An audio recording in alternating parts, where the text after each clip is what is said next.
Assalamualaikum warahmatullahi wabarakatuh. Sahabat beriman, apakah yang memasukkan kamu ke dalam neraka Sakor? Mereka menjawab, kami dahulu tidak termasuk orang-orang yang mengerjakan sholat.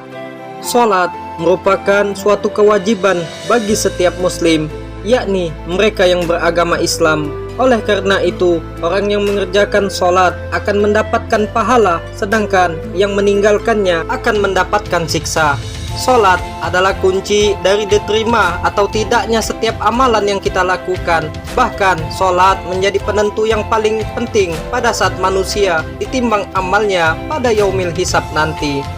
Manakala sholat seseorang itu baik, maka akan baik pula lah seluruh amalnya. Akan tetapi, bila sholatnya buruk, maka akan buruklah semua amalnya.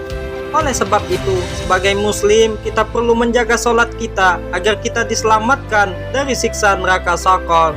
Rasulullah Shallallahu Alaihi Wasallam bersabda, barang siapa yang memelihara atau mengerjakan sholat, maka ia akan mendapatkan cahaya, petunjuk jalan dari kebebasan, selamat daripada hari kiamat.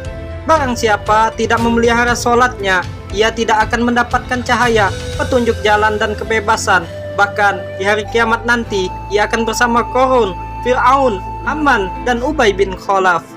Maksudnya, orang yang meninggalkan sholat jika ia seorang pemimpin akan masuk neraka bersama Fir'aun. Jika seorang pejabat akan masuk neraka bersama Haman. Jika seorang hartawan, maka ia akan masuk neraka bersama Qarun. Dan jika seorang saudagar, maka akan masuk neraka bersama Ubay bin Khalaf. Adapun siksa yang akan dirasakan di dunia adalah: 1. Dihilangkan keberkahan usianya. 2. Dihapus aura orang soleh dari wajahnya. Yang ketiga, setiap amal kebaikan yang ia kerjakan tidak akan dijadikan sebuah pahala oleh Allah Subhanahu wa Ta'ala. Yang keempat, doanya tidak akan diangkat ke langit. Yang kelima, tidak ada bagian doa orang soleh untuk yang meninggalkan sholat. Selanjutnya, siksa yang akan didapat saat akan mati oleh orang yang meninggalkan sholat antara lain: ia akan mati dalam keadaan hina, ia akan mati kelaparan, dan ia akan mati penuh dahaga, meskipun diairi dengan air lautan di dunia. Kemudian, siksa yang akan didapat di alam kubur adalah disempitkan kuburnya sehingga tulang rusuknya akan remuk berantakan. Akan ada api yang dihidupkan di dalam kuburnya sehingga ia terombang-ambing dalam bara api siang dan malam.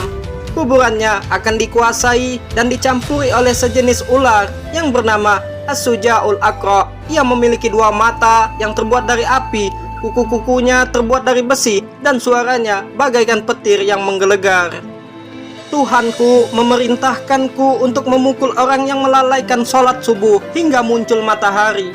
Tuhanku memerintahkanku untuk memukul orang yang melalaikan sholat zuhur hingga waktu asar. Tuhanku memerintahkanku untuk memukul orang yang melalaikan sholat asar hingga waktu maghrib. Tuhanku memerintahkanku untuk memukul orang yang melalaikan sholat maghrib hingga waktu isya.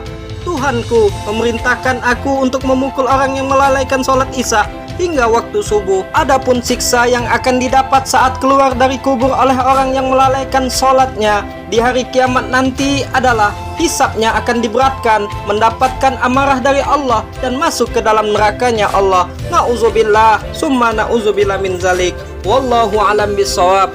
Assalamualaikum warahmatullahi wabarakatuh.